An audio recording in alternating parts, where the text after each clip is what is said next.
मालवणहून आदमापूर येथील बाळूमाच्या देवदर्शनासाठी येत असताना राधानगरी येथील गैबी शेजारील हॉटेल आनंद पॅलेसजवळ आले असताना अचानक आडवी आलेल्या मोटरसायकल चुकवताना चालक सुमित ठोंबरे यांची मारुती सुझुकी एर्टिगा गाडी नंबर MS07 AG 7850 रस्त्याच्या कडेला असणाऱ्या झाडाच्या बुंध्याला धडकून गाडी पलटी झाली। अपघातात एक महिला व एक पुरुष व लहान मुलांसह 3 जखमी झाले।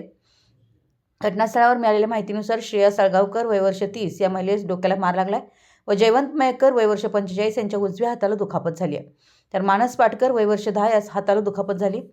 सदरच्या घटनेची माहिती राधानगरी पोलिसांना समजताच घटनास्थळी पोलीस दाखल झाले व अपघातातील व्यक्तींना राधानगरी येथील खासगी दवाखान्यामध्ये उपचारासाठी पाठवण्यात आले। पुढील तपास राधानगरी पोलीस करीत आहेत। मराठी एस न्यूजसाठी राधानगरीहून संजय कांबळे।